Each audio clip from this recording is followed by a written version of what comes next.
Welcome folks to my channel, or welcome back to my channel, whatever the case may be. It's been a while, but I am going to do I'm going to play the first chapter of a new book. While diamond painting. So let's, I hope it comes in clear. I've got the volume maxed out on this, so let's see how it goes. Revenge, Book 1 of the City of Cause by Dani Hoots.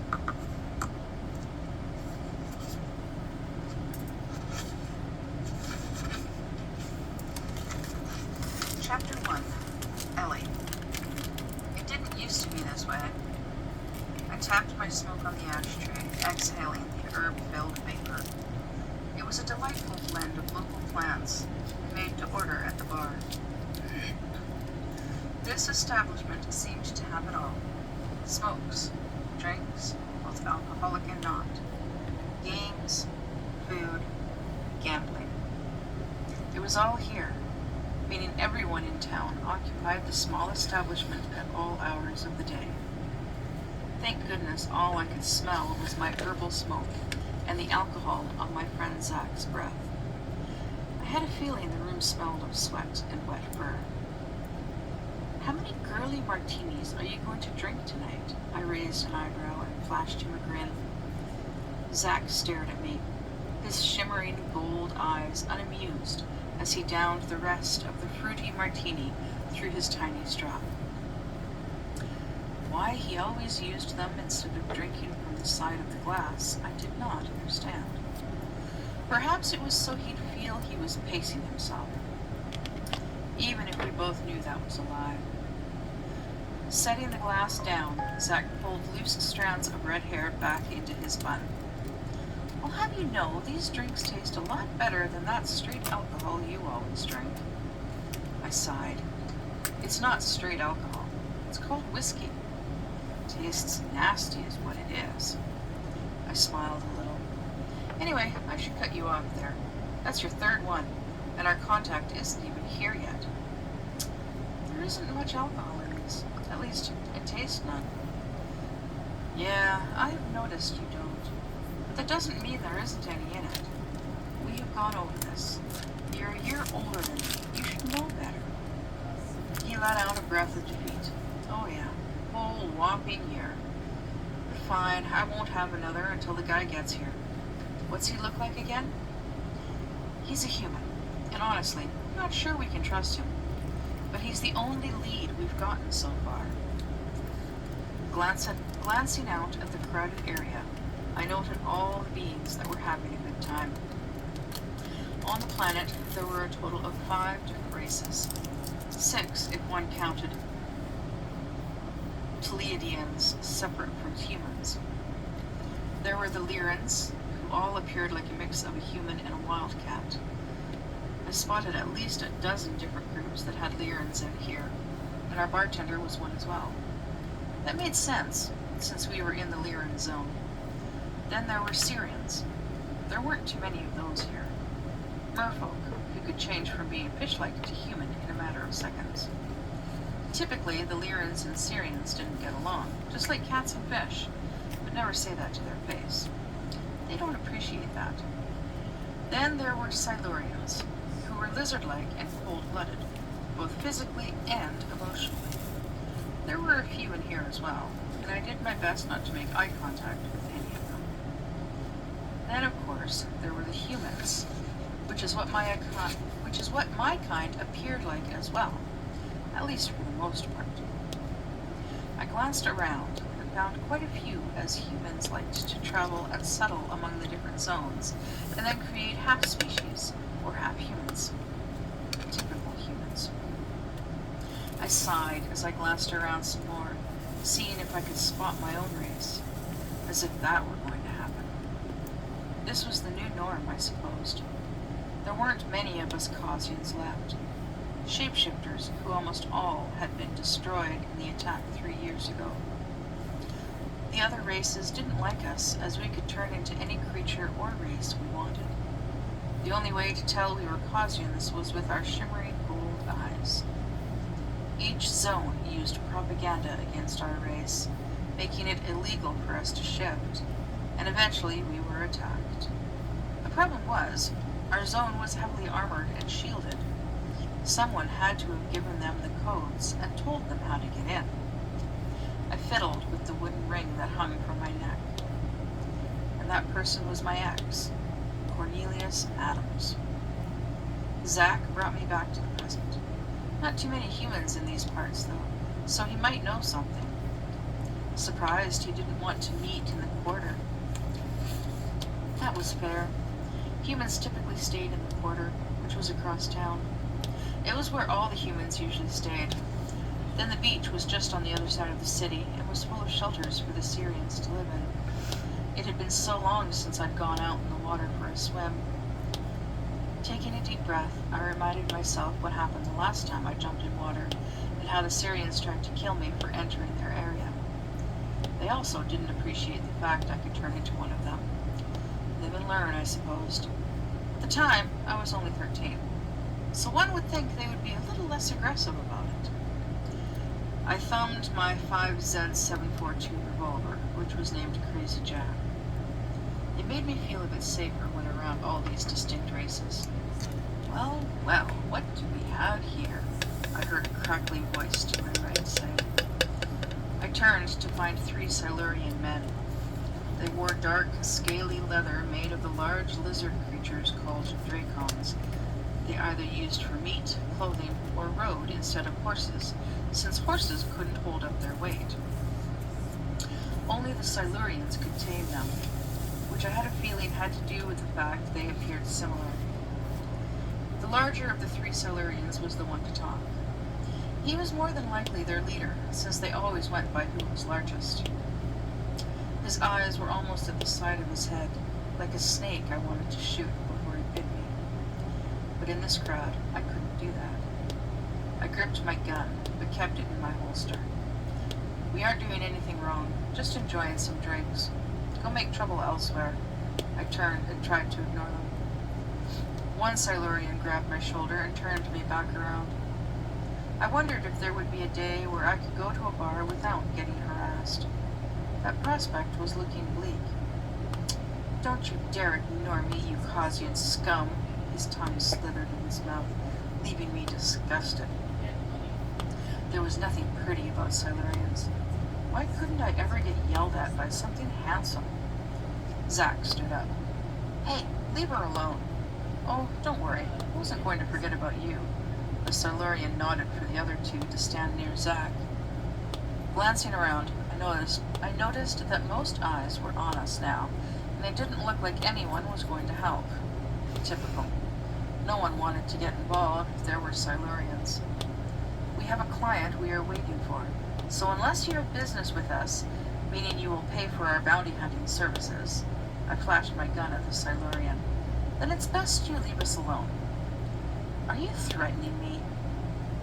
I'm only mirroring whatever your intent is, kind sir. The Silurian hissed, glancing around me as if looking for some kind of weakness.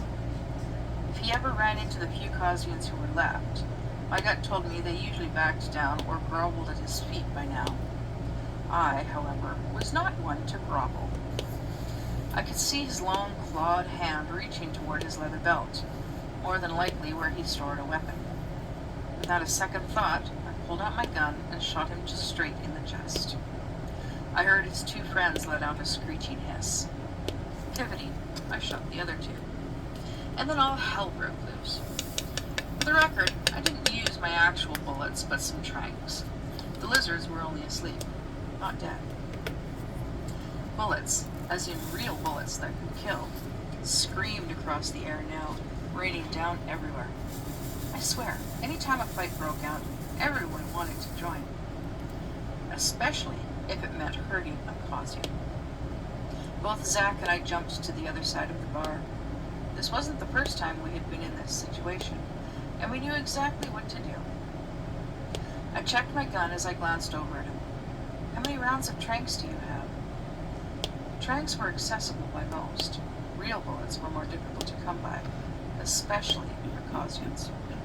Don't get me wrong, We had some, but we weren't going to use them for something like this.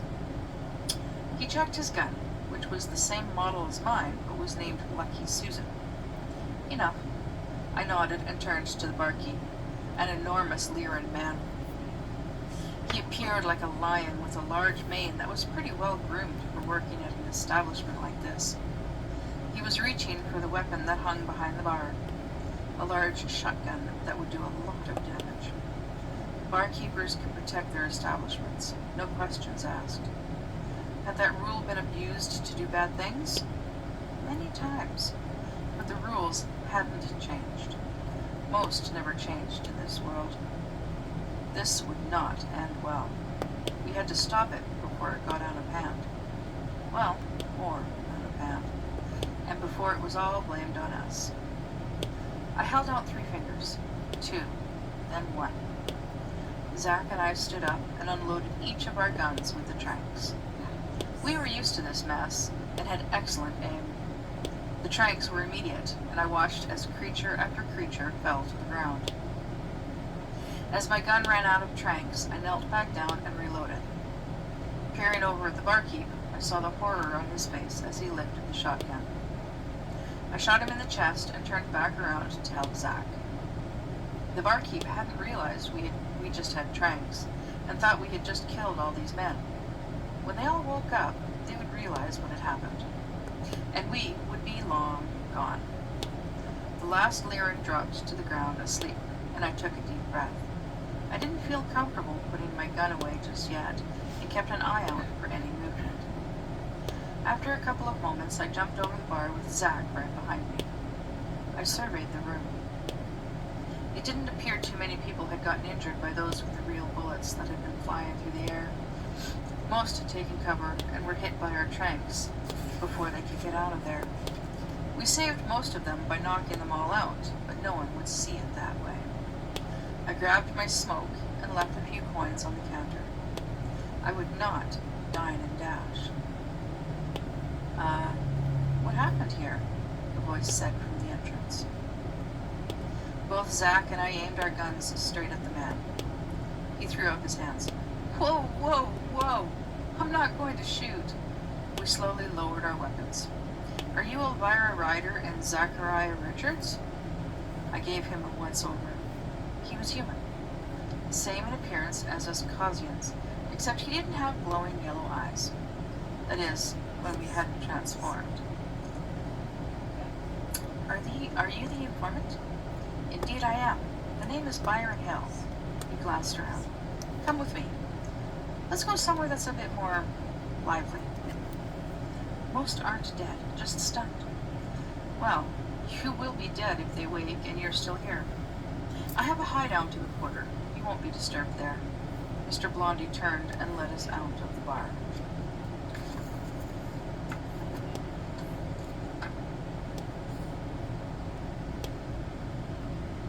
Oh, okay, I guess that chapter is done.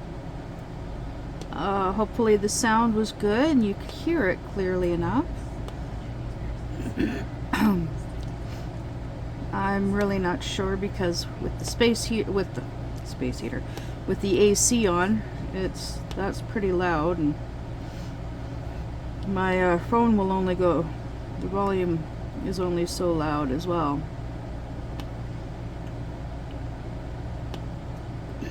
But please let me know what you think of the story. The writer really wants to know. So again, her name is Dani Hoots. And the name of the book is Revenge, Book 1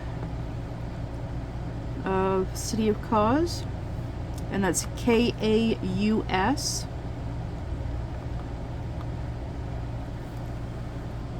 And yeah, it's a sci-fi fantasy type book. And yeah, oh my goodness, I think she's working on book 5 of the series right now. I can't remember if it's, yeah, I think it's book 5. But yeah, I have to reach out to her and let her know, because she is curious. She's also the one that wrote the Trapped in Wonderland series, the Wonderland series that I read chapter 1 of the first book and shared it with you guys. Please do let me know what you think of the book, the first chapter anyways. Oh my goodness.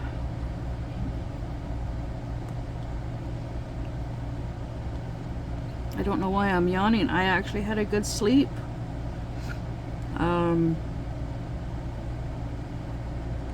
Yeah, I changed to the smaller face mask, and last night I even changed the humidity. I lowered the humidity.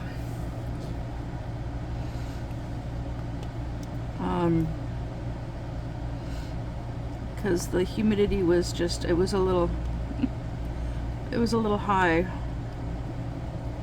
and I remembered that I could actually change it, so I lowered the humidity.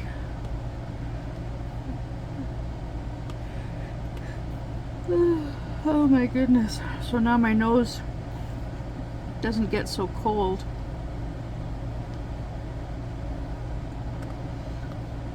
And yeah, I actually had a nice sleep. I got up shortly after 12 noon today.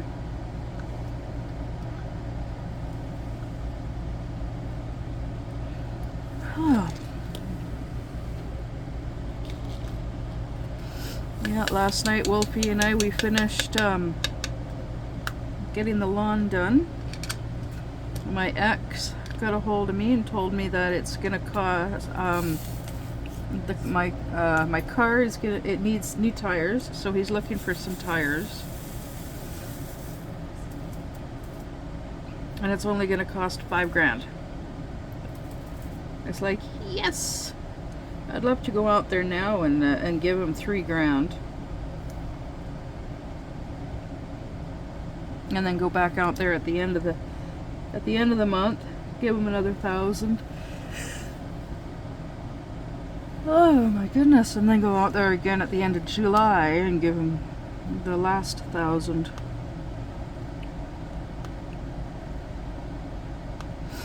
But we are still waiting for the hold to come off of Wolfie's money.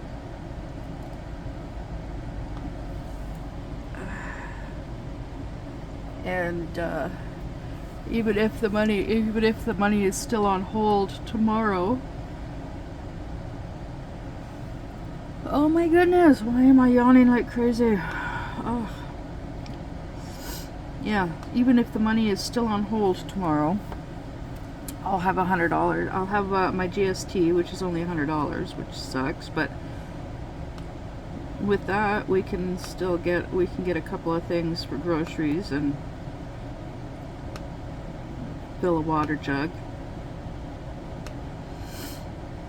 Yeah.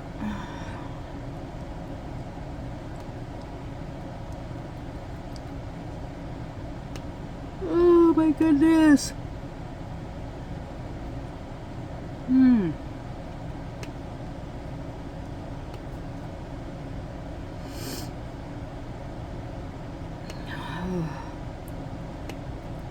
Yeah, all this yawning, my eyes are hurting now.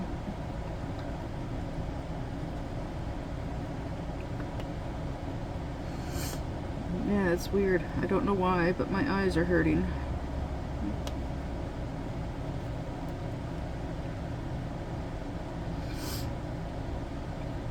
And the doctor from the sleep clinic is going to be calling in just over an hour.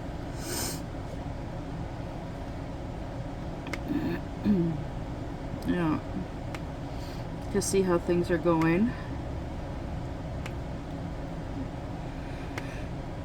Oh my goodness me. And And then tomorrow we're going to the town next door with my dad.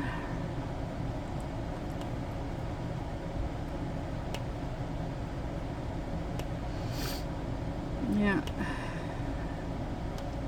One thing after another, after another. But yeah, we got the yard done. We were both out there last night, and we could hear the neighbors out there. They were outside. Oh my goodness. They were enjoying the beautiful evening weather last night.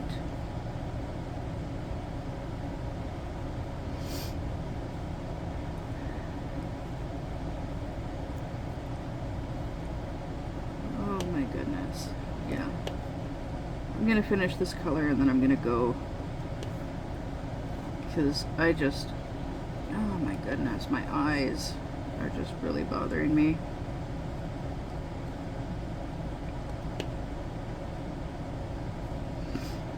And then with all of this crazy yawning,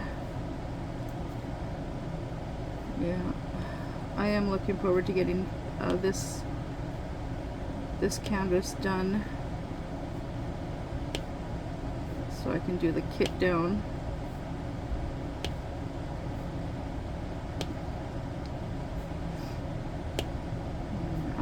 I've actually been really enjoying working on it, and then at times not really.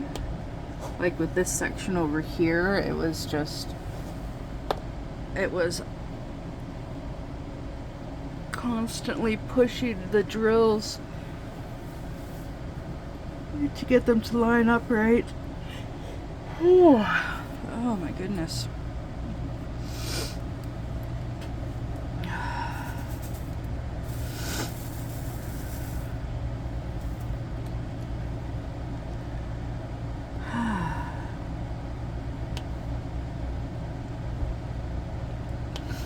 But yeah, I am looking forward to getting something new and different to work on. But it's also nice to get back to, excuse me, oh my goodness. It is nice to get back to something that I haven't worked on in a while. And yes, I have been procrastinating about getting this done. Excuse me, because I don't have any more, really, I don't have any more square canvases to work on right now. Just round, and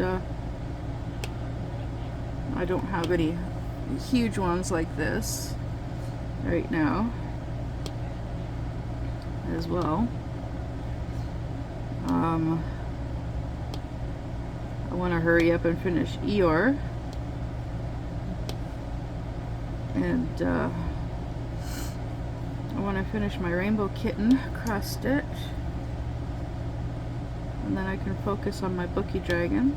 Either that, or I'll just set aside my Rainbow Kitten for a little bit longer. I don't know. I was really wanting to work on my Bookie Dragon last night, but I didn't.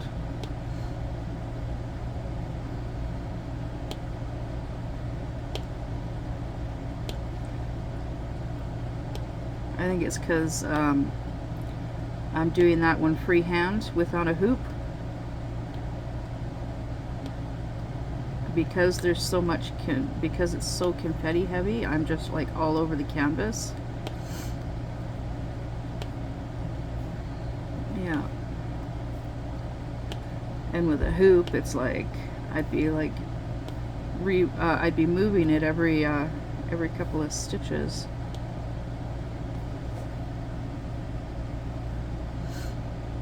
Which is why I want to look into getting a rectangular hoop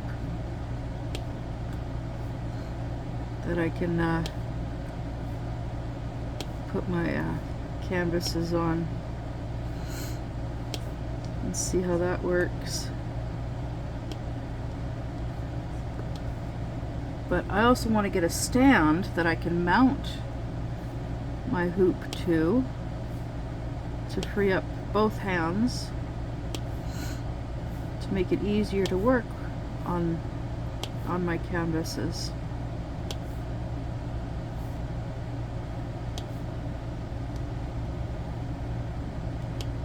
because my left hand, due to arthritis, has a tendency of starting to hurt really badly while holding the canvas and hoop.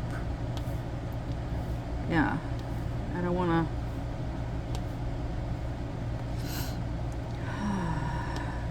Yeah, I want to get a stand, but I'm torn between what type of stand. A tabletop, a floor model, or one that you sit on. And because of limited space, I can't exactly have all three.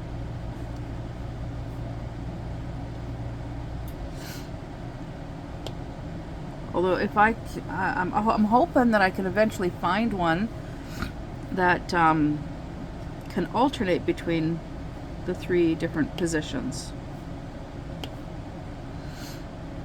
And it's just like got the attachments, right? So then like I could be sitting here and working on my cross stitch, have it on the table, or I could have it on my lap in the bedroom. Like I could be sitting on my bed in the bedroom, or sitting on the couch.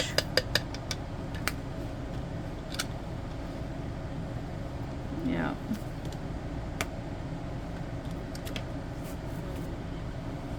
So I'm just alternating between the colors right now. Working from the bottom.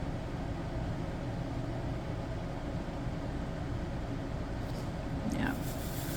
But I'm gonna go